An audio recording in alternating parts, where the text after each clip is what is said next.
Good evening and welcome to the Tony Kinnett Cast here on the Daily Signal, nationally syndicated first on 93 WIBC. Good to be with you this Wednesday, August the 12th. We've got some big news right up front. White House Press Secretary Karoline Leavitt is out. At the end of the month, she's going to be stepping down. She posted earlier today, and I should say that she quoted a statement originally coming from the President of the United States. He put out on Truth Social, our wonderful White House press secretary and one of my most trusted aides, Karoline Leavitt, will be departing her role at the end of the month so she can spend more time with her beautiful young children and family, a decision I totally understand and respect. Karoline will now be one of my top outside advisors and an influential voice within the Republican Party as we work to defy history and conclusively win the midterm elections. Karoline has been a real leader in the White House and has done a phenomenal job of fighting for justice, liberty, and freedom since 2018, including our historic re-election campaign of 24. And then he thanks her again and signs off on the tweet. Now, Karoline also released a statement that was very kind, thanked the president, said she is stepping away. This does leave an interesting question for the administration. Who takes the place? The press secretary matters. Now, the first press secretary for the president is the vice president. That is pretty much the role of the vice president. They sometimes occasionally serve as president of the Senate, and really then only in a tiebreaker capacity. Usually, though, the vice president serves as the press secretary. Now, there have been a round robin selection of press secs, and you don't need to have a press secretary right up front giving a briefing every single day. But a press secretary has three jobs and three jobs only. Number one, it is to hold their own, to maintain the statements given to them by the president's office, by the chief of staff, Susie Wiles, by the deputy chief of staff, this being Stephen Miller, by the other secretaries, depending on the situation. Number two, it is to provide enough insight into decisions and statements without compromising inner strategy of the administration. And number three, and most importantly, it is to be articulate and competent. To be articulate and competent, which means this: you don't get backed into corners, you don't get, pushed into really stupid statements and let's circle back and, well, no, Biden's totally fine. He's actually running laps around all of us. That kind of stuff is something that needs to be avoided. And while you would think that just anybody out there you can just and put in the position of press secretary, not so much. Karoline Leavitt was a very good press secretary. She was.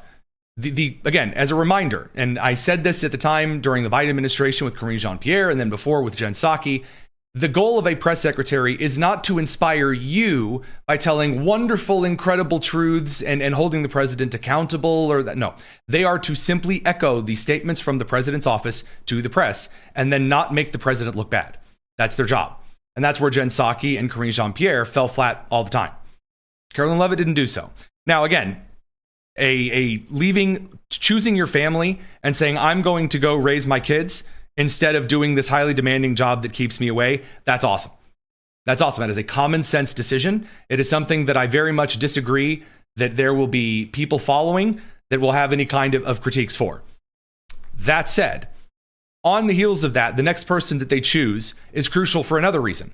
There is kind of a wing one, the first string of picks in the second Trump administration, many of them who were very out there, who were very verbose, who were very spicy, who would walk in, who would call out the media, who would call out other representatives, etc. For Karoline Leavitt's successor, it would probably behoove the next press secretary to be a lot more like now Attorney General Todd Blanche, Homeland Security Secretary Markwayne Mullin, and the kind of individuals who walk into the room and to under-promise and over-deliver. Because that, right here and right now, is what Attorney General Todd Blanche is doing. He's not getting up to the podium and saying, this is what everything is like, and I promise these things are going on, and eventually we're going to fight them, probably, maybe. Todd Blanche doesn't do that. Todd Blanche will tell you after the indictments are there, after the arrests are present, what the Department of Justice is going to do about it. And that's rather important. This announcement from the Department of Justice today is one of the most insane stories I've seen in a while. And it's very easy for a show host to get up in front of you and say, wow, this story is insane. Click like and subscribe. No, I don't mean it in, you'll understand. At first, you're thinking, well, 13 arrests, who cares? I mean, 13 arrests, what? Did they steal tons of money? Well, these people made some money, but that's not the point of the story.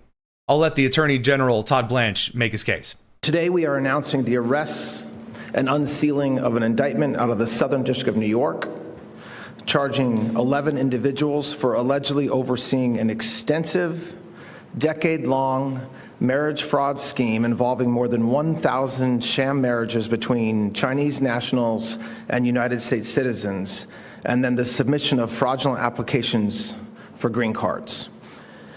This is one of the largest marriage fraud prosecutions in United States history. This scheme was not a quick fly-by-night operation, but rather a years-long, multi-million-dollar cottage industry to criminally assist people who would not or legally could not otherwise become citizens of the United States.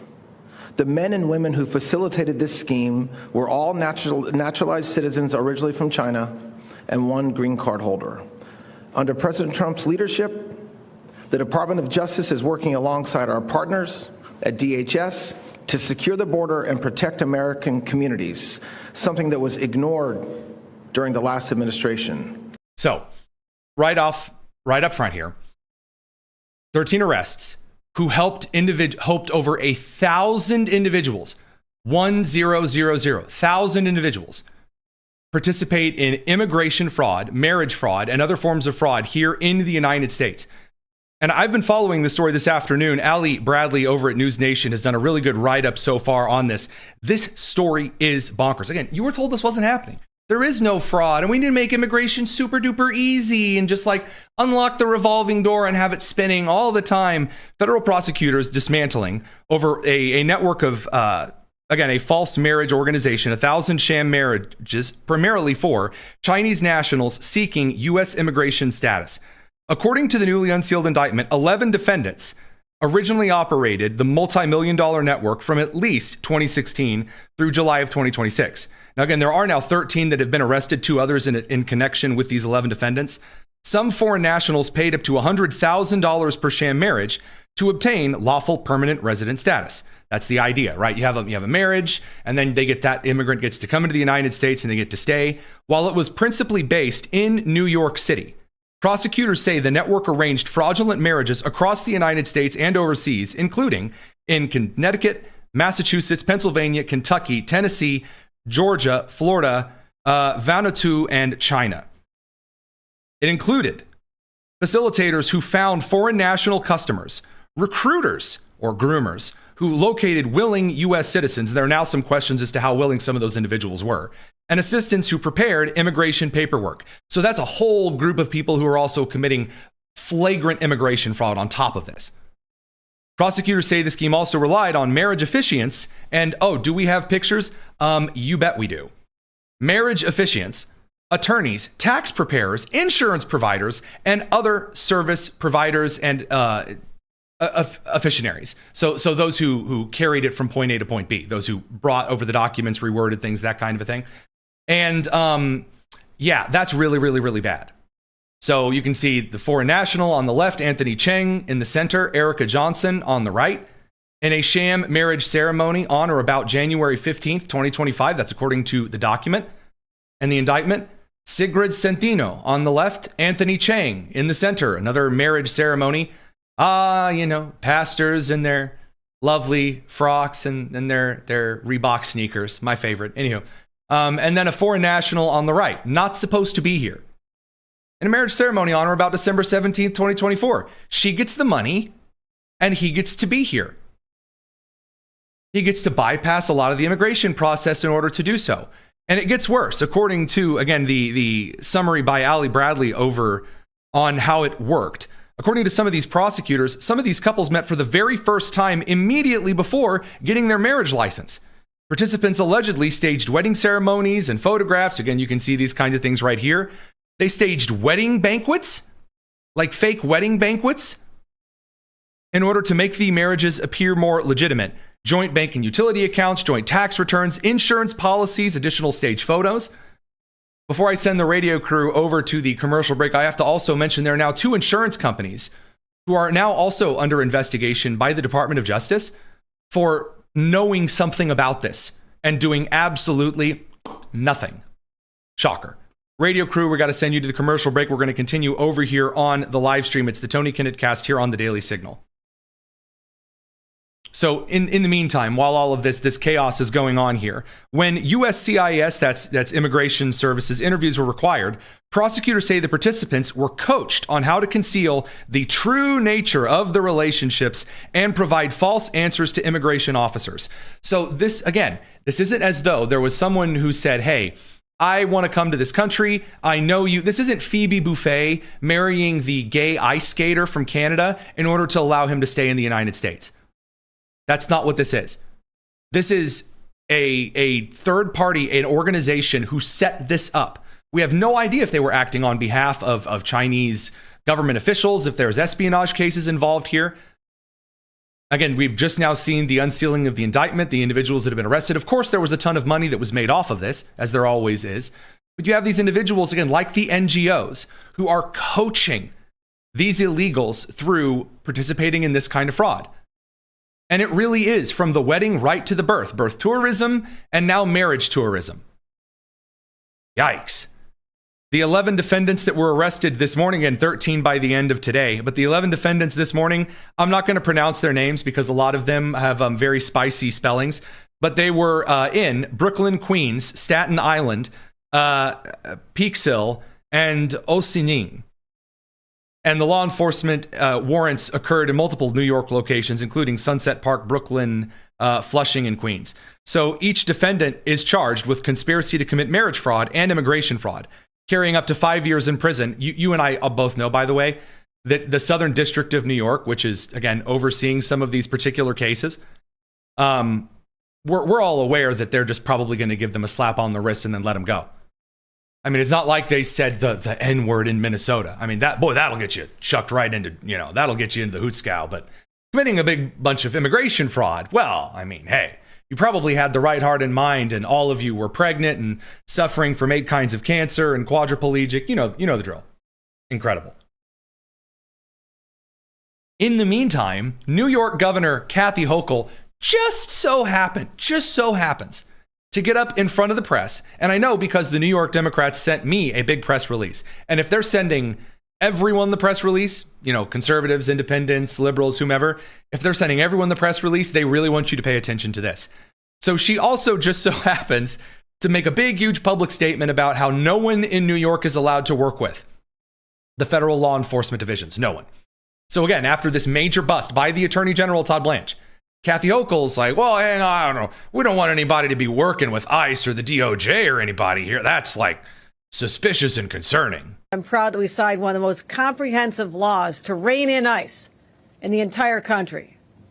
It prohibits law enforcement agencies from having formal agreements with ICE. That means unless a crime has been committed, ICE cannot use local cops, their jails, their technology, to use local cops for civil immigration enforcement. I want to remind everybody who happens to have these in their counties or their sheriff's departments, that law goes into effect in less than 2 weeks. You have 13 days. You're on notice. 13 days to formally unwind any agreements that you've had with ICE. I love this. So she's saying you're not allowed to, you're going to get legal actions. And Mamdani's standing behind her. And then Mamdani's like, can I say something? Because no one has let me talk for like 5 minutes, and I'm still embarrassed from my universal childcare education program that was, totally just going to be $2 billion. And I know it's $5 billion now, and that I'm embarrassed, but I need to say something. And everyone who's here illegally is a really good person. So they have like 6 people that clap, and then Mamdani. If I can just add one more thing to that question. New Yorkers are horrified by the actions of ICE. Oh, no. I mean, can you imagine the federal government investigating things like immigration fraud that's clearly happening? Again, the daycare centers in New York, we're going to get to in just a second. There's a new New York Post statement on that. It ain't looking too good. Radio crew, welcome back from the commercial break. Mamdani says, guys, listen. New Yorkers are horrified, stigmatized, traumatized, schlemigmified. Who knows? I mean, we're going to have to make up brand new words for how awful it is every day to see cops doing their jobs. Oh, the pearls. These are actions that are ripping apart the very fabric of communities across the city and the state. If you can't just go to New York and grab a Chinese national bride or husband, what's the point anymore? I mean, I thought this was America. If I can't go participate in a little foreign whoring, then what's the point of even living? If I can't run a South Korean daycare center, yours truly, Tony Kinnett of the Tony Kinnett Cast, South Korean adult daycare operator, with the total number of individuals that just all happen to be gone sick the day that the investigators show up, then this isn't America. Did George Washington believe that little Bangladesh in New York, next to little Nepal and little Senegal, would someday suffer under the ICE tyranny? Oh, perish the thought. There are neighborhoods today, whole neighborhoods, where you can feel the absence of those who do not feel as if they can leave their homes any longer. So I walked through some of these neighborhoods when I was in New York. And do you know what I noticed first and foremost? Number one, the smell of urine, because it's New York. And that's pretty much it. There weren't like people like closing the shutters. I mean, I guess in this day and age, everyone's shutters are fake, which is another topic for another time. But like no one's like shutting the shutters, and the newspaper blows across the street. And then there's like a child in a newsboy cap whistling whenever a cop walks on the street. No, this is not a musical theater production in the 1920s. And now if New Yorkers want a leader like the governor that we have, who can look at that cruelty and name it for what it is, then they know that the choice is Governor Hochul. Oh, if they want a leader who looks at the cruelty of ICE and sees a playbook of what to deliver at an even greater extent in New York State, then that's Bruce Blakeman. So again, they're going after anyone in New York who actually works with federal law enforcement. The horror, the evil, the terrible. Speaking of those daycare centers, by the way, again, Todd Blanche is making it as the investigations continue, as we start to dig in, as the feds carry out their raids. This attorney general is not getting out there and getting in fistfights with Mamdani and Hochul. He's not getting in fistfights with Tim Walz or Gavin Newsom. He doesn't have to. He goes behind the doors of the DOJ. And again, in coordination with Secretary Mark Wayne Mullen and then Director Kash Patel of the FBI, and says, this is what we're going to do, and this is how we're going to get it done. And then what do you see on TV? Here are these individuals that are arrested. Here's the evidence. Here's the fraud. There you go. Bing, bang, boom. Presto, hesto. It's amazing. Wow. Look what he can do. From the New York Post, though, Kathy Hochul received $55,000 in campaign contributions, though, from social adult daycare centers in fraud-plagued Flushing and Queens, according to new records from the New York Post.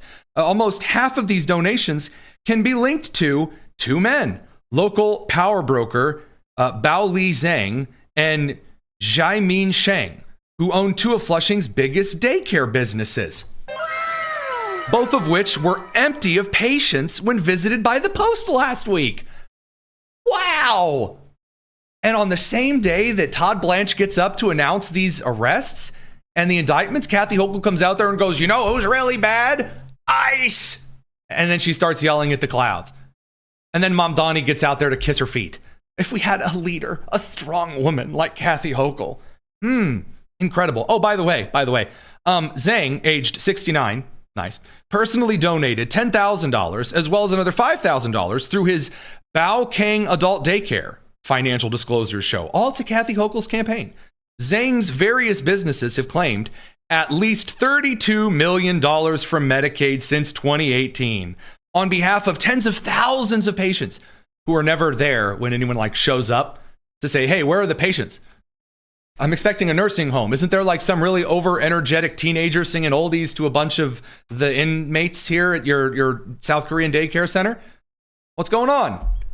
Oh, they're not here. Oh, and they also, again, received $32 million from Medicaid since 2018. Your tax dollars hard at work. Medicaid and Medicare for all. Hey, it's good times.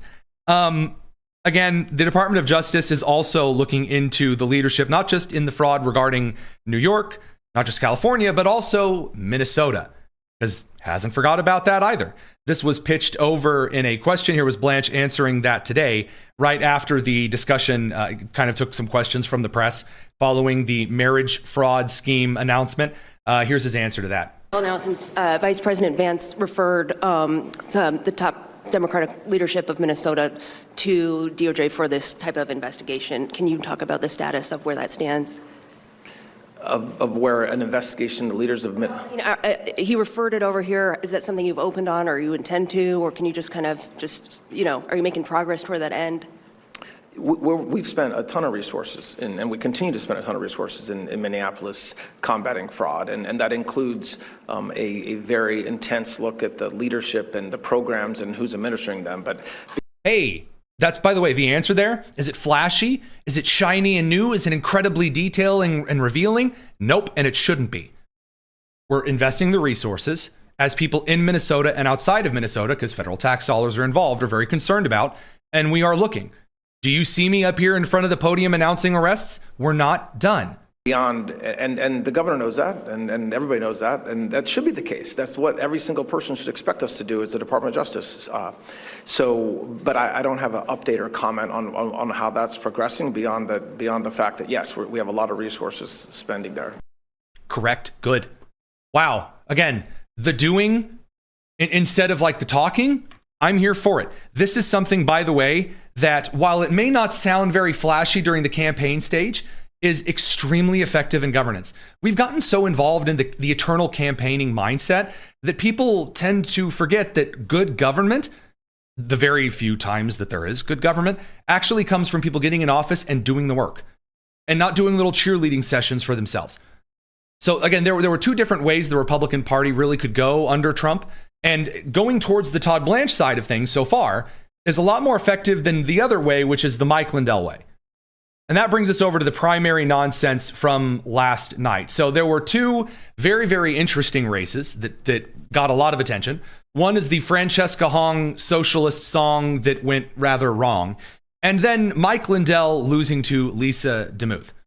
So again, Mike Lindell, again, big longtime Trump ally, came out after the 2020 election, and for like every single 2-week period on the dot, he'd get out there and announce, next week, Trump's going to be in office. We've got it. We found all of the fraud. We've done all of the things. And then it never amounted to anything at all. He's done some good things. And he's also done some rather wackadoodle crazy things that are not popular with voters. And he got spanked yesterday. He did. In fact, Mike Lindell did get spanked. So Lisa DeMuth in this primary came away with 179,000 votes. That's 43.4% of the primary share for Republicans. Up next was Mike Lindell with 134,000. That's 32%. So again, at this point, 45,000 votes down. This is according to the Decision Desk data here. This is so far with 95% of the votes in. And then Kendall Qualls underneath with 88,000 total. So it was a contested primary, but Lisa came away, again, former or current, I believe, Speaker of the Minnesota State House. Competent, not really flashy, but also not like an establishment squishy, never makes any statements either. A good at governing candidate. And it wasn't dirty, it wasn't sneaky. There weren't major ballot harvesting, secret kind of skullduggery things. Lisa's campaign spent time texting. That's it. They were texting, they were knocking on doors, they were doing the things that you should do anytime you're in any kind of a big, serious election. And the Mike Lindell campaign, they stood on the side of the road and they waved flags. Again, I'm not trying to just be mean, I'm not trying to joke. Really, stood on the side of the roads and they waved flags. That's a less effective campaign strategy. The biggest thing that absolutely destroyed, that killed the Lindell campaign, is that he got out there and endorsed amnesty for illegal immigrants as long as they could pick crops. Bad decision. So what does he then do? He decides to refuse to concede the election because, of course, it's voter fraud. It's just like what they did to Carrie Lake several times without, oh my gosh, they're trying to get Lindell. Oh no. Lisa DeMuth, she's at it. I knew it. We're going to get into that on the live stream. Radio crew will see you on the other end of your commercial break. Remember to wash under the tinfoil, ladies and gentlemen. It's the Tony Kinnett Cast here on the Daily Signal.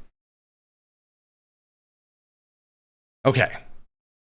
Mike Lindell and what sunk his campaign. And I want to make this clear. We have the data. We have the technology. It's here.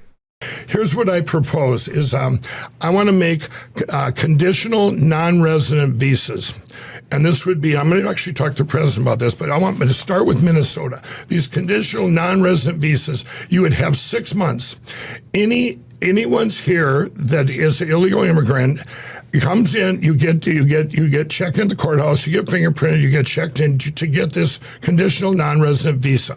I do want to make this clear. This is actually genuinely and seriously what the establishment part of the GOP, from like Maria Salazar up to when I talked to Marlon Stutzman about this part, and he kind of walked me through the different representatives part of the bills. And he said, I'm not for amnesty, but if like we had to do some kind of you get to stay here for a certain amount of time and we relook at the immigration system, then I want all of these checks. And Stutzman up there in Fort Wayne listed to me thing after thing after thing after thing after thing that he wanted the illegals to go through and do all of the thumbprinting, etc. Mike Lindell is listing these things point after point. So what Lindell is arguing for here is something that is extremely unpopular with Republican voters. And he's not even making a good establishment case for it. Like from the technocrats, he's not making a good case. He's essentially making a populist argument for things that populist conservatives, Republicans, and most libertarians despise. Now you have 6 months to do that. You're not a citizen, but you don't have to leave ever. I don't like it. I don't like it, and voters didn't like it either. And when I say that voters did not like it, boys and girls, I'm not joking. You can see the day. This is not a pair of chromosomes here this isn't DNA here on the screen. No, this is the Polymarket, the odds ratings. You can see the day that he started talking about this crazy crap and where it sunk his boat immediately. And then it was like, oh, Lisa DeMuth soared after that. Now, this is the common sense thing. You understand this. I understand this. We get this. It makes sense. Once you start, endorsing the insane stuff, once you get out there and say, I think Thanksgiving's racist, like Francesca Hong did, yeah, all of a sudden, Bernie Sanders is like, I don't know if I'm going to support her. I mean, I think she's putting in a lot of effort. But if you've seen AOC lately, I'm very focused on AOC. Things get a little bit weird. So then Lindell does, again, you can run a Republican Party like Todd Blanche, like Marco Rubio, or you can get out there like Lindell. So again, Todd Blanche will say nothing, and then he will simply deliver results. He will simply get out there and he'll say, hey, we're working. I don't have anything to share with you until we get through the details. I'm not going to tell you there's all these files. I'm not going to tell you there was a conspiracy. I'm going to do the work. And then once I have the folder, I will open it up. I will read it to you, the people, and then we'll make the arrests and we'll do the stuff. Lindell is the opposite. He will say, there's voter fraud. Oh, they're trying to screw me out of the Minnesota election. And he'll have no evidence for it. But because he said it, that's what makes it true. So here he is in the middle of the election results coming in, ranting off the foot. Really bad way to run a campaign. And it's just embarrassing. Here's the next report, everybody. Hold on. We just gained 5,000 votes. And we gained 5,000 votes, everybody. And the last 13,000 votes that were counted, we got 5,000. We can gain 5,000 votes. So let's think about this. That means I got 10,000 and the rest of them got 3,000. If this is a sign, we will have the lead within an hour. That's not how that works. That's not even remotely how that works. You don't take a statistical outlier, or even, again, when you're taking votes, guys, people don't vote the same way in every batch in every place. We're not like running a statistical program here of magic. Radio Crew, welcome back from the commercial break. So Lindell gets out there and alleges that in one drop, he gained 5,000 votes in a 13,000 vote drop. Now, again, many of the other candidates also got thousands of votes in the drop. Lisa DeMuth also did as well. But he's going to suggest that because there was this one bump where there were a big portion of votes for him. And again, it wasn't even one drop from one specific precinct. They were all added in several areas were reporting in at the same time. So you're getting different groups of some rural and then some suburban and then some urban. Bad decision. He, though, says this means that I'm going to win. So I'm not going to concede because this one ending drop, he did not lead at all the entire ballot counting process. I mean, this is big news. This is a big jump, and they must have started counting the day of votes. So you keep going up. Okay. So, like he says, I'm not going to concede. And then after, again, all of the votes came in, all of them. And people are like, oh, Mike, the votes are looking a little bit rough, dude. Maybe concede, be gracious. Hey, you fought a good campaign. 134,000 votes is nothing to sneeze at all. Coming second in a primary is not a bad thing. Nope. Favored 3 days ago by 9 points. This is mathematically, it looks impossible. So sorry, the audio quality. This is from his station. This isn't us messing with the audio here. He says that we were leading in the polls yesterday by 9 points. This is mathematically impossible. My brother in Christ, that's not how polls work. That's not how any of this works. But they're not all the votes are in yet, but we just seen a 36,000 vote dump, and we got 6,000. It just, the climb that Lisa was in doesn't make sense. It went like this. It didn't, by the way. So we're going to look at that, and we'll let you know in the next few days what's going to happen. I'm not going to sit by until these numbers are explained. So he says it's mathematically impossible. It's not. And I'm going to sit by until these are explained. No, you don't have to do this. You don't have to do this. Concede the election, dude. You lost. Lisa's a good candidate. And by the way, already, the nonsense is coming, and it's coming in hard and fast on the left side of the aisle. You could use some Republican unity if you're going to go into a very contested election. And by the way, it's a very, very contested election. Lisa has a shot. It's a very slim shot. The left, however, has already decided that Amy Klobuchar is set to be the next governor of Minnesota. And this is just gross. Klobuchar wins primary and becomes the first woman to lead a major ticket for Minnesota governor.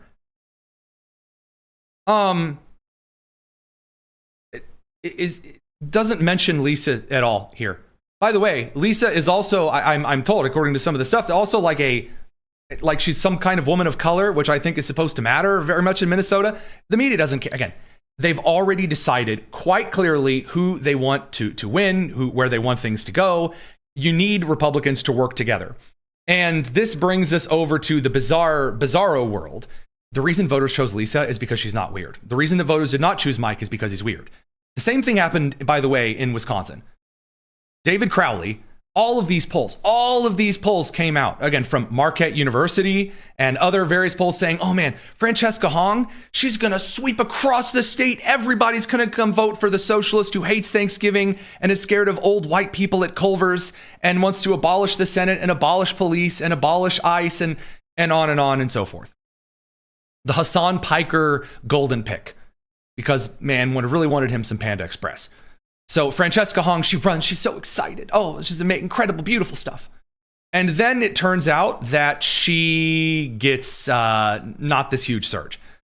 In fact, David Crowley ends up doing a pretty significantly stellar job.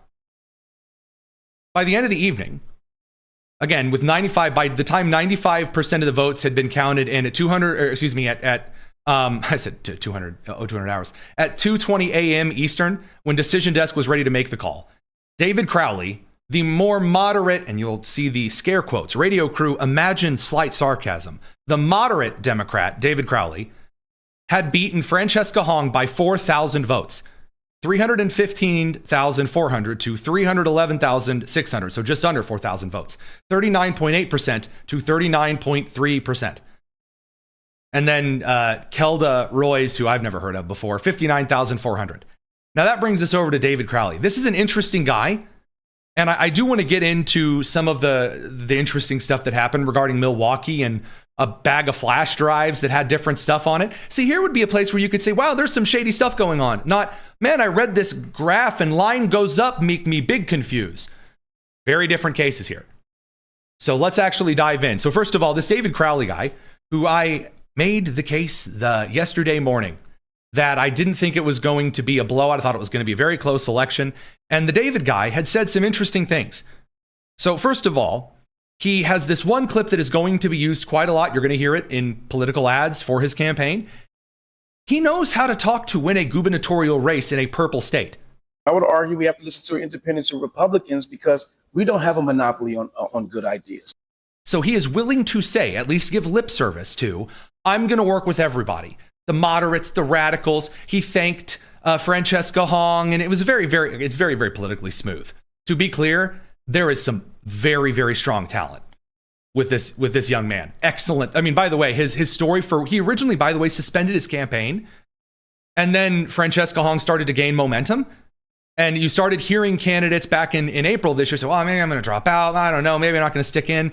And he decided to hop back in the race. Now, he acknowledged this in his his victory speech. You know, making the decision to suspend the campaign and come back in, both of those decisions was very difficult. But at the end of the day, we understood, not just my family, but this community, everybody across the state. By the way, his story, and I don't have time to play the full clip here, but it's so smooth. He says that his wife, he didn't know whether he was going to do it. He said, so he asked his wife to pray about it, and his wife asked for a sign.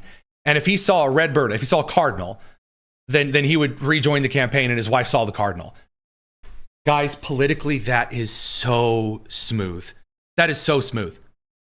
It is. I mean, now, by the way, you can deliver that in a way that's so cheesy. The man he talks normally. Doesn't matter what color he is. Doesn't matter his background. If you speak normally, that does wonders in an election cycle. Said the same with some of the House candidates that won primaries and that kicked out Shreet Denadar in Michigan by just talking normally. Again, I'm not talking about the accent. I'm talking about how you speak to the cameras. It matters. Stakes were too hot. And right now, the stakes are still incredibly high. We can't afford anybody to sit on the sidelines when it comes down to this election. And so there's a lot of ups and downs that comes with campaigning. It's smooth. Now, by the way, the guy is actually pretty radical. He is. I mean, he's talking about running because of MAGA extremism. And every one of us has something much bigger to unite around. And that is keeping MAGA extremism from bringing the chaos we see in Washington into our neighborhoods right here in the state of Wisconsin. Is that going to be effective? Again, we played on the show yesterday. Guys like Gavin Newsom say, no, that's not effective. That's not enough. That's not enough to do it. To just get out there and say, I'm going to run against Donald Trump. You're not. You're running in Wisconsin. Tom Tiffany, not as good a target to punch at as if you were running against Donald Trump in the gubernatorial. Now, that does bring us into some really, really interesting drama. Some really interesting drama. So how did this guy actually get out there? Well, let's dig into the map, boys and girls. For those who are listening on the podcast or the radio side, picture a map of Wisconsin. And that's about all I'll be able to do for you, because you're going to have to hop on the live stream, youtube.com/Daily Signal, if you want to actually get into kind of the analysis here. So what we can tell is that in Milwaukee and the non-college areas of the state, you actually saw Crowley do really, really well. In the college areas and kind of the wealthier areas of the state, so really, really close to Minneapolis, Madison, Wisconsin, Dane County, way up north in the northern tip of the state there, that's where Francesca Hong was really, really dominating. And it was a very close election, a lot of the state. Now, to be clear, I do think it would have been better for Republicans. I'm going to jump to the end here because I have to send the radio crew away for commercial break. It would have been far better for Tom Tiffany, for Republicans, if Francesca Hong had done an Abdul El-Sayed and barely squeaked out a victory against Crowley. But that's not what happened. And there's a good reason why. Radio crew, see you on the other side of your commercial break. You bet that's a tease. It's the Tony Kinnett Cast here on the Daily Signal. Okay, so if you look down into Milwaukee, you'll see that all of those counties are purple. Now, the actual edge county there for Milwaukee is a very light purple, meaning it was very, very close. You had something kind of funky going on. And, well, I mean, we can talk about the rally supporters, and we will. I want to talk about the Milwaukee dumpster fire. Because you had an individual get up and make an announcement that they brought a series of flash drives, little thumb drives that have all of the voter data and the tallies, and dragged the files on from the most secure voting election machines that have ever been built. Amazing. Steve Jobs and Bill Gates combined forces. Mark Zuckerberg blessed it with his aura, and ChatGPT and Claude kissed it on the way out. No one's ever seen tech like this, these voting machines. And they downloaded the voting data, and then 5 of them, when they brought in 5 of them were corrupt. They couldn't be read. Gee, that's kind of strange. Here's the announcement at the precinct about what happened. And the results. What we uncovered was that 5 of the sticks had the audit log downloaded and not the results. Don't you hate that? Don't you hate it when you download auditlogs.txt or .csv instead of voter rolls. I mean, come on. I spell AUDIT like VOTER all the time. And again, it's a very contentious election. It certainly got a little bit spicy. It's not like as soon as the polls closed, they had Tom Cruise rush in there on a motorcycle, grab the bag of flashcards and scoot like he was trying to steal from an Aldi. I don't think so. Human error. These things can happen. So basically what we need to do is go back to the operations center and we're going to download out of those 5 machines the results and make sure that's not the audit log. Boy, this is so much better than paper ballots, huh? The best part of this, though, and I did have the joy of watching this live. So earlier in the evening after we finished our show, I was watching a bit of the Decision Desk coverage because I like Decision Desk. That's who I use for a lot of our stuff. They've made a lot fewer errors than, for example, the Associated Press has. But occasionally, if I take on a second channel for the voting coverage, I'll turn on NBC News. So Steve Kornacki, when he was informed of what was going on in Milwaukee, this is probably 3 of the funniest minutes on NBC News I've ever seen in my life. I wanted to go make popcorn as soon as I saw it starting because this man has no idea how to say it. Again, Milwaukee, yet again, inner blue city, having trouble getting voting data in. Ah, yes, days ending in Y. Here you go. Yeah. Here's the thing. It's like Biden starting a speech.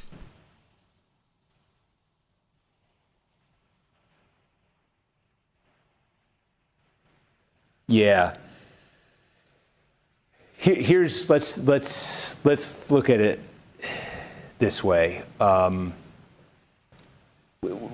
We're kind of indefinitely waiting for them to get their act together here. I love it. Running for Congress. So he said, we're kind of waiting for them to get their act together. It's another 2 minutes of him essentially embarrassed on behalf of this entire Milwaukee disaster.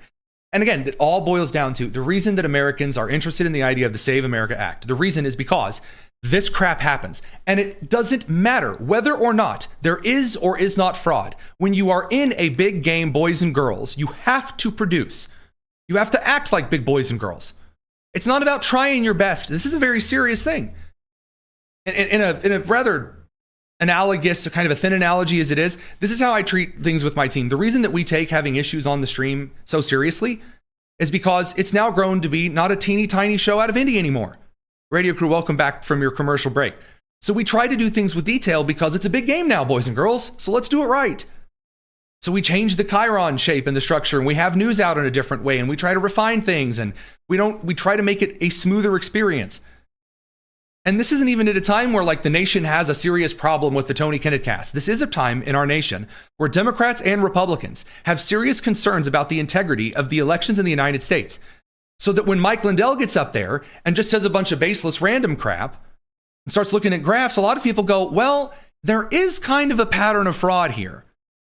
So wouldn't it make sense to shore some things up instead of just telling people everything's fine and then continually see some of these issues? So, beautiful moment. The most beautiful moment, though, was, again, Hassan Piker, the socialist Joe Rogan, I guess is what we're calling him, the rich little Turkish boy who could. Boy, he had a rough time seeing these rules. Because, again, he believed all the polls. All of these pollsters that go to college towns and poll 18 to 25-year-olds, and then also a bunch of the wealthy upper middle class adults working at the college in town, and they call that their polling. Nate Silver's called this out for years as an issue. Now, this also has some issues with the polling for talking about Texas, and we'll get there. But I want you to hear Hassan Piker's freak out because it is just delightful. Here's an article about the inside the mind of a late deciding Crowley voter. A number of late deciding Democratic primary voters who spoke to NBC News in Madison on Tuesday ended up voting for Crowley. One of them, Allie Plummer, said of Hong, I really back a lot of what she's saying. The DSA label doesn't shy me away. In fact, I probably would lean more towards that. Okay, I don't want to read this because I will kill myself with a gun in a video game. Okay, I don't want to hear this. I can't. I'm in a good mood overall. I want to put boomers in the machine, in the contraption, and not just boomers. Like anyone that says that, I can't do it. That every single party has a superpower. Every faction, by the way, in every party has a superpower. They do. So, and the most bizarre examples of all time, the most strange and bizarre examples of all time, there is a game, Star Wars Battlefront 1, 2004, in which you could play as the different armies in Star Wars. And every faction had a special ability, a little superpower that gave them just a bit of a boost over the other faction. In the Democrat factions, each little faction has a little bit of a superpower. So, for example, the socialists, they have a bit of a superpower. No scandal sticks to them and their own people. It doesn't matter if Graham Plattner raped people. They're like, but he's a socialist and he's going to destroy capitalism, so I'm going to go for him. Other factions don't have that. If a suburban woman gets accused of like sexual assault, she'll lose support with suburban women Democrats. And the same with Black and Hispanic voters in their own bases. They'll lose people. Socialists, that never, ever, ever happens. And then, by the way, Black voters in the Democrat Party also have a bit of a superpower as well, in that they have a very strong ability to pull out very low propensity voters.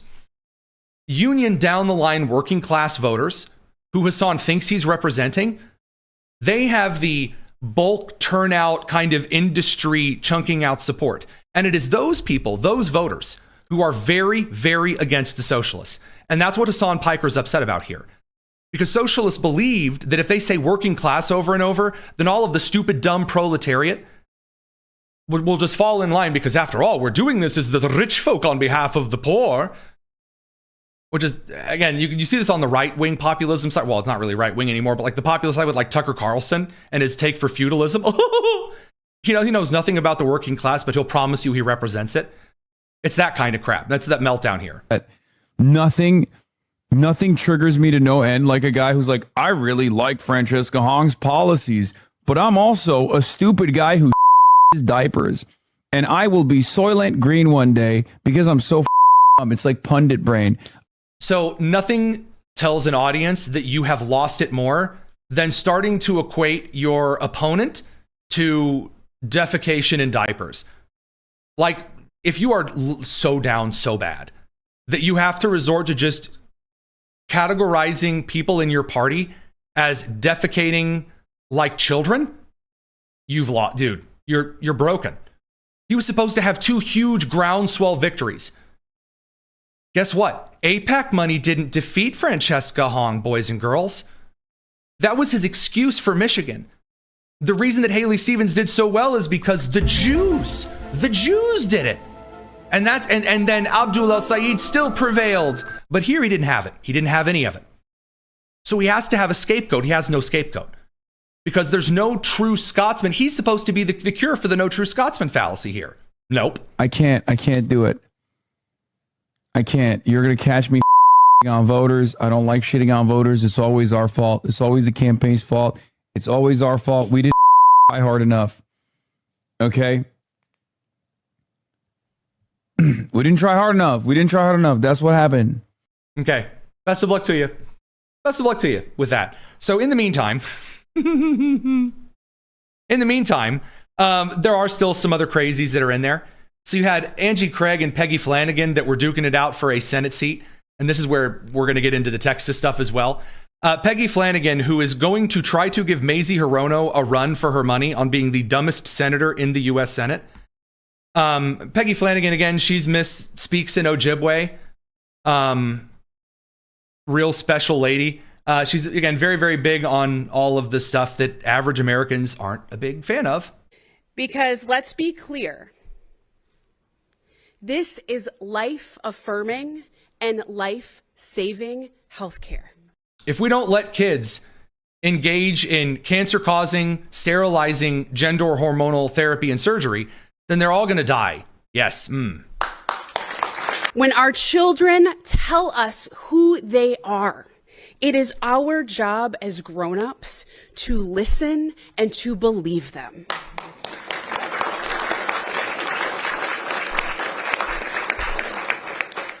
That's what it means to be a good parent. Oh, exciting, thrilling. Now, she's got some issues beyond this. What's she going to do for this next election? What's she going to do?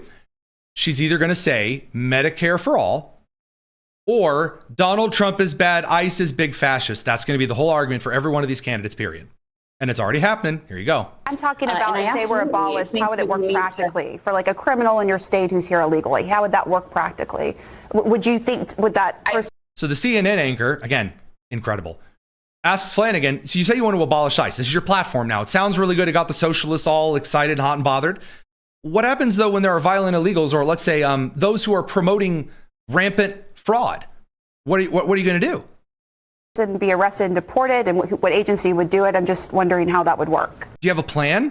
You're not running for mayor of some random town. You're running to be a United States Senator. That's the upper house of the U.S. legislature. You got a plan? What do you have, Peggy Flanagan, Miss Lieutenant Governor Ojibwe Finibwe? What do you got? And the answer is nothing. She'll pivot away. She'll say Donald Trump is bad, Orange Man bad, and then that'll be it. Radio crew, we'll catch you guys later. We had to continue over on the live stream side. It's the Tony Kinnett Cast here on the Daily Signal. Anywho. We need violent criminals to be held to account. By who? And we need an immigration system. Donald Trump's ICE is completely broken, and it is not the answer. So she says, who's going to do it? And then she says, we need to abolish it, get rid of it completely. And when the CNN anchor says, okay, well, who's going to replace him? Peggy Flanagan just repeats herself. And again, I would just say, while the national media may have moved on, we are still recovering from Operation Metro Surge here.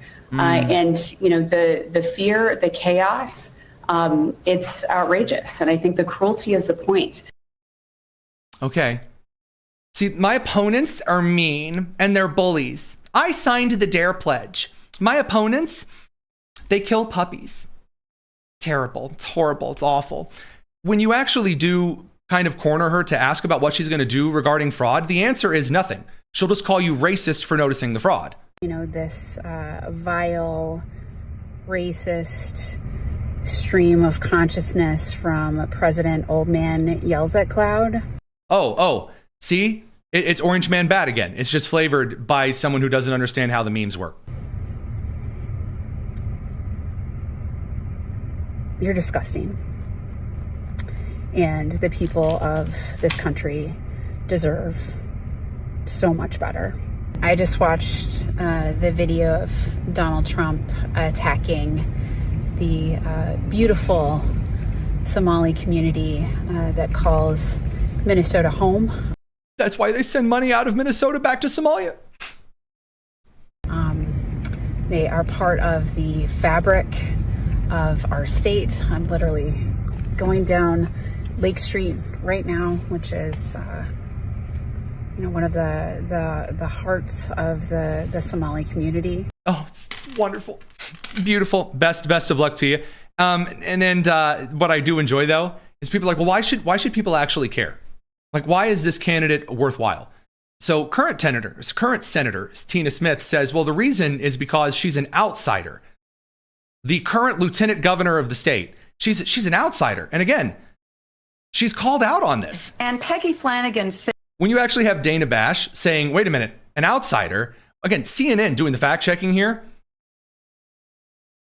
Peggy Flanagan fits right into that mold. You know, she is not an establishment candidate. And I think that that's what Minnesota voters and voters nationally are looking for. And to my mind, it's maybe some about left versus right, but mostly it's about candidates that look like they're willing to go up against those powers that be. The powers that be. She's just a little man, just, fighting against the big man, nasty, stinky, mean people. And are actually have the capacity to deliver for voters. And I think that's why Peggy won and why she's going to win in November. Well, she certainly wasn't an outsider. She's lieutenant governor. So how do you kind of fit that into the analysis that you just gave? Yeah. Well, in this way, I mean, I'm a United States senator, but how do you explain that she's an outsider if she's currently the lieutenant governor of Minnesota? And Tina Smith's answer is, well, I'm a senator. Yes, that's real special. Just excellent. So opportunities galore. In the meantime, though, we have, unfortunately, some other issues to deal with. And this brings us over to Texas. So again, some of the polling is very relevant right now because while a lot of the polling is sampling the college town kids, it just so happens that the election in Texas, although again, I still think that Ken Paxton is likely to beat James Tallarico, it's not going to be as easy as a state in, like, for example, Indiana, because in 2020, Texas did away with straight ticket voting, meaning you're not going to have anybody just going and clicking R for Republican and then like that's the ballot. There will be some down the line leaving out of Ken Paxton because there are Texans who don't like him. That is the truth. But right now, there is an opportunity. There is an opportunity for Republicans because James Tallarico has all of these clips. He has all of the Francesca Hong stupidity, and it's all there. Hating things for no reason and like loving I love the trans children and like other weird crap. And not just that, what he is saying today is the same kind of socialist drivel where he calls anything that he doesn't like theft. Trickle-down economics is not a theory, it is theft. They have been stealing from all of us who have been doing the actual work in this economy. Again, it's such an easy target. And the question that a lot of voters have had, including, by the way, those who support Ken Paxton as a Republican in Texas, as again, a lot of the polls are suggesting that Tallarico's up. Now, that's not unusual. Hang on. I know we just talked about some of the polls oversampling the college areas, and we are going to talk about the special little campaigns that are just the same as last time. But where's Ken Paxton? What's he doing right now? Well, he hasn't really been seen a lot. But when I do see him, guys, this isn't going to win it. We need to unify because the choice is, as James Tallarico would say, is binary. He would say non-binary. We have a radical socialist Democrat and a conservative Republican. We need to make sure we unify all Republicans. We're all coming together because we realize that this is a threat, not just to Texas, but to the entire nation. Okay. That's not enough.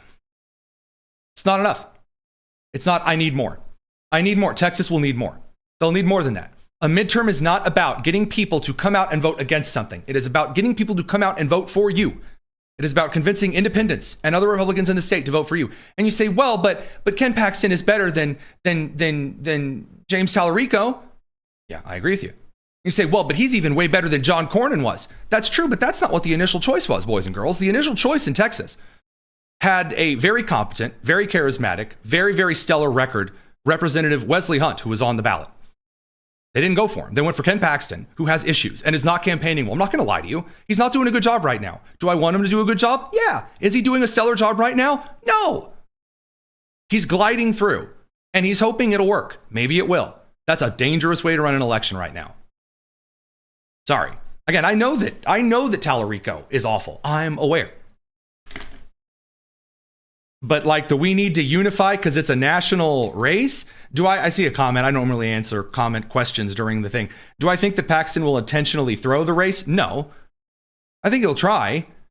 Again, I wanted someone who actually had the energy and the not baggage and actually like really could get out there and go. But Paxton wanted to run for the Senate and leverage some stuff to make it happen and want a campaign. I mean, the idea, and I understand, people want a Republican who fights. Yes. But you cannot... When James Tallarico, again, is just like Beto, is just like Colin Allred, a Ted Cruz will beat a James Tallarico, Beto O'Rourke kind of character. Mike Lindell will not. I want Ken Paxton to be the get out there and the fight and the win and make it about Texas and the Senate and really hone in and campaign. And it'll take some effort and some work. The other stuff is not going to work. So... and I know some of you down there say, hey, you got it there in Texas. I'm just making the case. And I already said, I still think that he's going to pull it out. I'm telling you that I am an equal opportunity slapper of bad campaigns. There's no reason to run crappy campaigns. I don't like it. Now, again, those like Nate Silver, who is not an inaccurate pollster, he suggests that Tallarico is going to make it among some Republicans out there. Now, this is where Tallarico's weakness is way worse than anything Ken Paxton could have. So as you may remember, and I was looking for the clip earlier, and I can't necessarily find it. I'm sure that one of my team members will pull it up. There was a video that the Tallarico campaign had released in which they were talking with a bunch of lifelong Republican mothers. And it was just, it was supposed to be so sweet. I've been a Republican forever. and ever and ever. But this time, for the very first time, I'm voting for James Tallarico. And that was like some kind of a big own because, see, even Republicans are going to vote for Tallarico. That's not. If Republicans don't like Ken Paxton, they're just going to stay home or just leave the ballot blank. There's your answer, by the way. That's how that'll manifest. You're not going to get a bunch of party flippers anymore in the country. That's not a thing. Maybe in a presidential, but Americans are more and more and more polarized.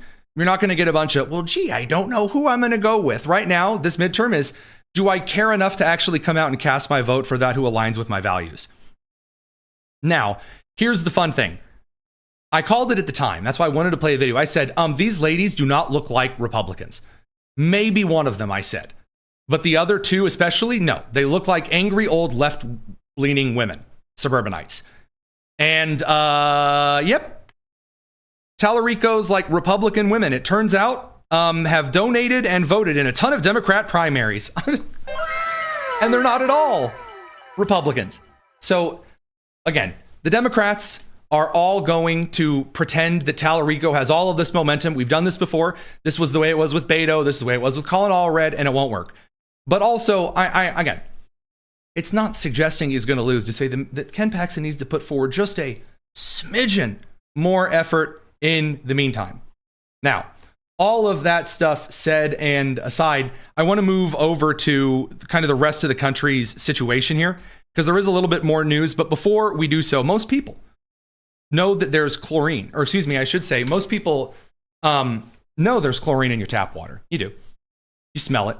How could you not? Your glass water smells like it was filled at the local pool, but they drink it anyway because they've been told, well, chlorine is what keeps the water safe. What you haven't been told is what chlorine becomes after it's added to your water. It's kind of terrifying. And it's why you should filter all of your water through Cove Pure like we do. And I say that because my Cove Pure machine is in the studio, and my wife makes me go in and back and forth to the house to refill this stinking Cove Pure pitcher. It doesn't stink. I'm using that as an expletive here. All the time, because she's hooked on it. It's clean. It's crystal clear water. All right, look, we can talk about the chlorine levels in your water that are regulated, but whatever chlorine becomes in your water, well, that's a bit of a problem. That's not regulated. That could mess with it. It could mess with you. It doesn't taste good, and it's not healthy for you. The pitcher filters you get at the store, like your Britas, they don't fix it. They may improve the taste of the water, but the THMs require something far more powerful, and that's what Cove Pure does. It's reverse osmosis. It removes up to 99.9% of all contaminants, not just chlorine or THMs, fluoride, PFAS, pharmaceuticals. If it isn't water, Cove Pure removes it. It gives you the water just the way you want it, hot or cold. That's what filled up. Unfortunately, now it's very empty. That's what made the tea, as I'm a little under the weather this evening. I recommend it. Go over to covepure.com. Again, I'm very, very picky about my sponsors for a reason. Head over to covepure.com/TonyK. covepure.com/TonyK to get $250 off a new Cove Pure for a limited time. Thanks to them for sponsoring the show.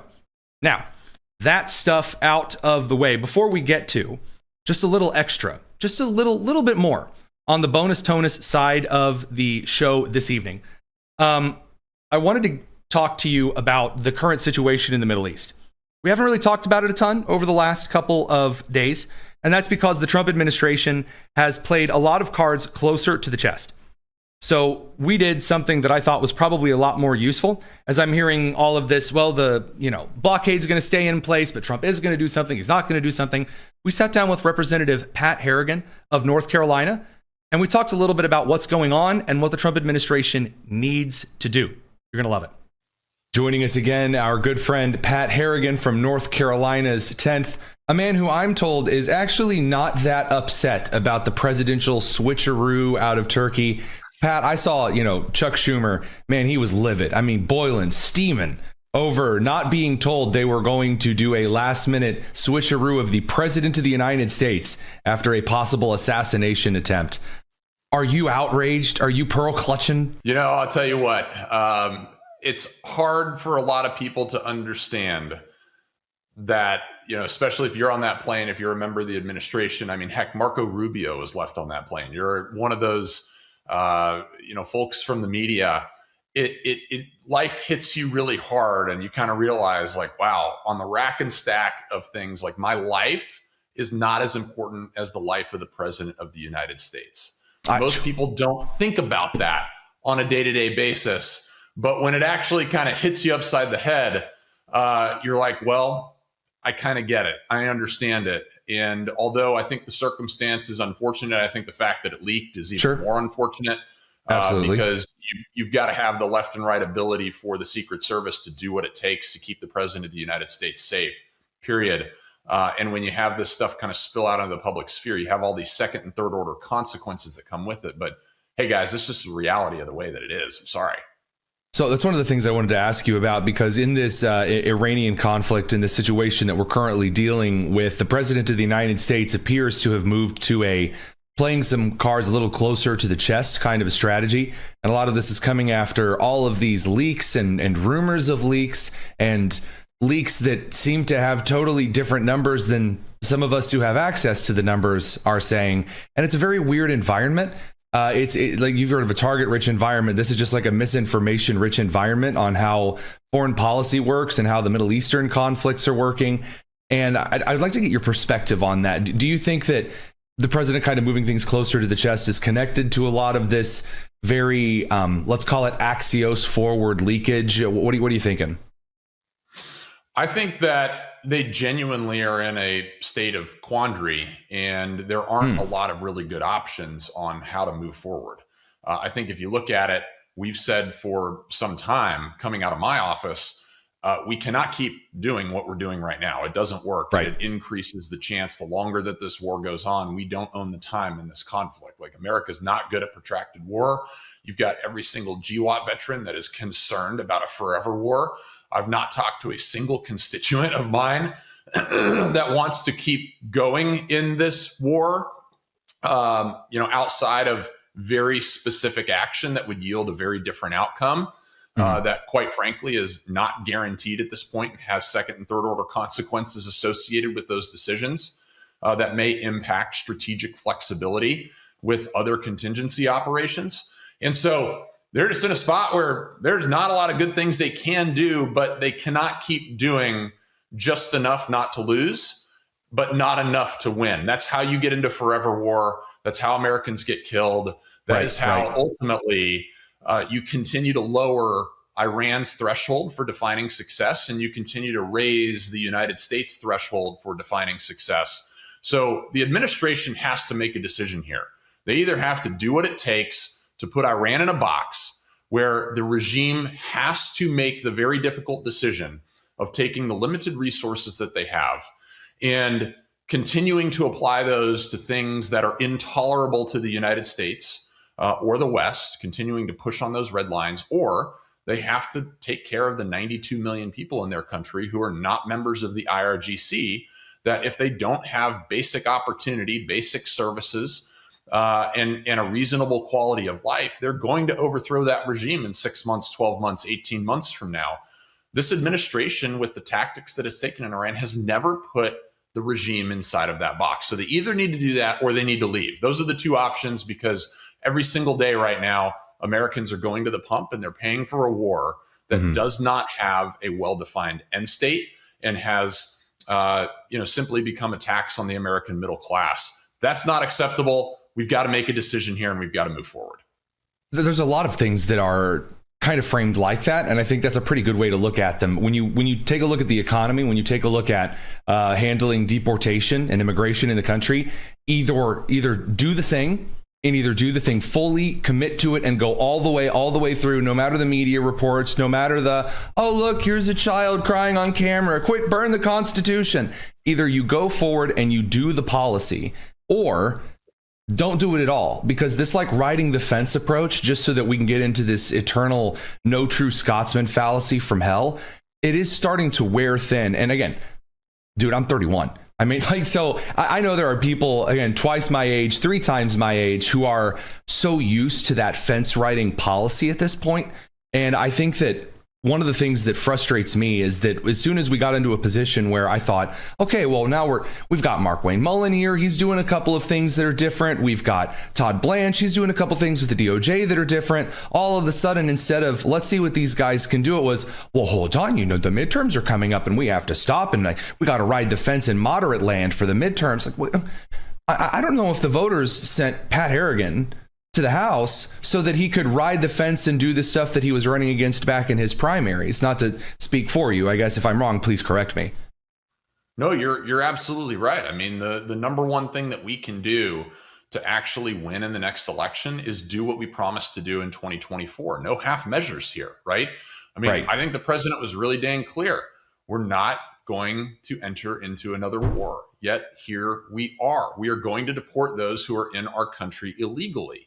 Yet we're kind of scaling that back, even though I think most of us are looking out across the country and saying, well, yeah, we have affordability issues. There's reasons for that. I think we've done a really good job of setting the conditions for the economy to be successful. But when you get into a conflict that really strains oil and gas supply across the world, you're going to have geopolitical and significant economic impacts that are going to reverberate across the economy for a long time. That doesn't mean we don't have a strong economy. It means people aren't going to feel the strength of that economy. Right. Because that incredible tax return that we gave them, a historic tax return in April 15th, is going straight into their gas tank.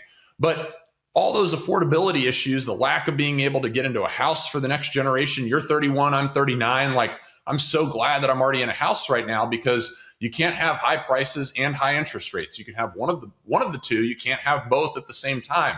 So there's serious challenges for the next generation. But, when you look at all of this and step back from it, yes, it's a whole lot better than if Kamala Harris and Tim Walz had been elected.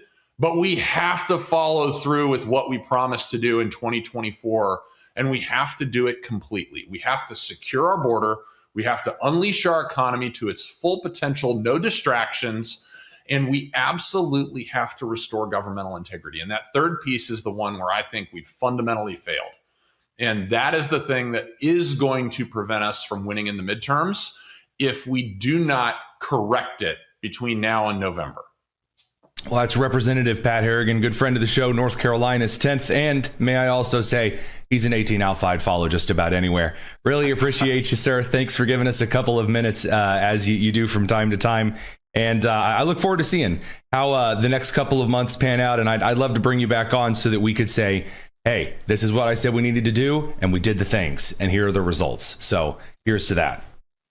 Amen. Thanks for having me, Tony. Always good to be with you.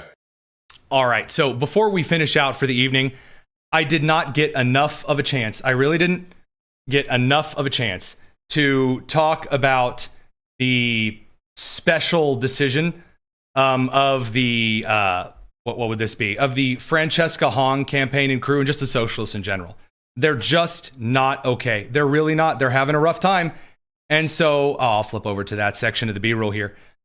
Francesca Hong had her little victory party, and some of the various people out there in the journalist sphere, I guess for the Sentinel Journal and whatnot, they went out to her campaign and they took pictures.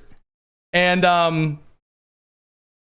the socialists, you want to know who like the new base is for the party that Hassan Piker is so excited for? Who these kids are? Go ahead, the cheat. Let's witness the whiteness. Let's dig into it, because so this I would say young lady, but that's probably very offensive. This person in the pink hair and the glasses that just scream very loudly say, my entire polycule voted for Fran Hong. So her polyamory, like thruple, quadruple, her little orgy club all voted for Francesca Hong. Incredible. Beautiful. Just holding "We Love Fran" signs. Got the mask on. Yeah, little long COVIDing going on there. Yeah, it's 2026. We're still masking up. Good. Stellar. Really. I'm sorry. My producer, Josiah, it's true. I'm in their polycule. I voted for Hong. Oh, my man, you're going to need some shots. Also, behold, zoom in here, enhance. Notice that you have whatever this blonde dude is, who's very, very excited, and like all of the excited young white kids. I want you to notice that there's this one black lady who just looks very unamused at all of the goofy white socialisty garbage going on around her. I mean, again, she's at the event. It's not like she doesn't like what's going on there. Just truly, truly special. What a magical time. Oh, Francesca Hong and your Thanksgiving hating ways. Oh, bless you. I do love that at the end of one of Hassan Piker's rants, he made sure to say F Thanksgiving. So, good for him. So the socialists guys, they're not doing okay. It's not going very well. She did release her little final statement, and it was so sweet and brave and amazing. She said, I got the wrong thing. There we go. The last 11 months have been one of the greatest joys of my lifetime. Traveling the state, meeting people in churches and dive bars and bike races and dance parties in their homes. Dance parties in their homes, guys. And hearing about what matters most to them. Thanksgiving, potlucks, the Packers, yelling about old people in Culver's. Fantastic. Beautiful. And then, congrats to David Crowley and whatever. So again, just beautiful, truly amazing stuff. Brave, stunning, perhaps. Last but not least, on the matter of voter fraud, because my friend Pete Seat, who was a comms guy for the White House during the Bush administration, on CNN today on a panel, or maybe yesterday evening. I'm not entirely sure if it was yesterday evening or whether it was today, but got to remind the CNN panel and clip that voter fraud needs to be prosecuted because, as some of you may recall, Obama should not have made it onto the primary ballot in Indiana at all. And the panel looked at him shocked because, again, he's just simply citing the data. In Arizona, he hired the ninjas. What were they called? Yeah. The cyber ninjas. I'll give you an example of where it has been determinative, and that's in my home state of Indiana, St. Joseph County. The gentleman you previously worked for, David Axelrod, Barack Obama, got on the ballot because Democrats in that county submitted fraudulent ballot petition signatures. People, including the Democrat county chair, went to jail over that. Barack Obama should not have been on the primary ballot in the state of Indiana. But that's not a voting. That's not a voting issue. Like that is a voting issue, though. Well, it is a voting issue because he was on the ballot and people could vote for him, and he shouldn't have been. Issue, though. That's not a they're stealing the elections. Illegals are voting. No, but that is still, again, it is a case of voter fraud if an individual votes for a candidate that should have not been on the ballot. Guys, elections are important. You don't just get little clear back and forth do-overs. That's not how this works. An Indiana issue, because Indiana is the one that determines who's on their ballot. How did that get determined? How did that get determined? It was finally exposed 2 years later. It went through the courts, and several people found themselves in jail. Finally. Correct. And that is one of the reasons why it's very important. This shouldn't be a 2 years after kind of a thing. It should be a before it ever happens. The point that Pete's making is not that voter fraud happens only with the ballot. There are all different kinds of ways that you can accidentally or on purposely screw up an election. So it is very, very important to get it right so that you don't have anyone who gets out there and just says, oh, it was stolen from me, immediately has a claim.